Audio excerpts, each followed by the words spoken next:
I want to add a distressed look to a logo through the use of texture.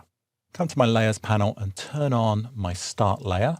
I'm going to come and tear off my Transparency panel because I need to see that in conjunction with my Layers panel.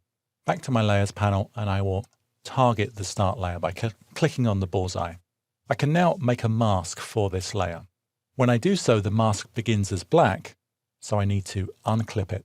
I now need to click on the thumbnail for the opacity mask because I want to actually put content onto the opacity mask. I'll come to the File menu and choose Place. There's my texture file. I'm going to click and drag to position that over the logo.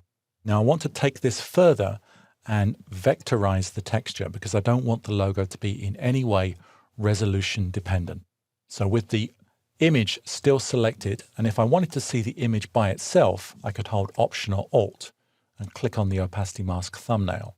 But I actually want to see it in the context of the artwork. So with it selected, Image Trace, and I'll now come to my tracing options.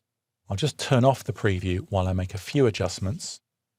I'm reducing the threshold value to 115, and I'm reducing the noise, which is going to give me more detail, to 5, and I'm also choosing to ignore white. I'll now turn back on the preview, and that's the result.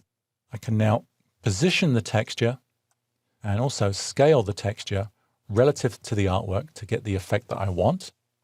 And I just want to make the point that this texture is actually transparent. Let's return to the layer itself. On my Layers panel, I have a layer called Color, and when I turn that on, you see that we're actually seeing through the distressed portions of the logo.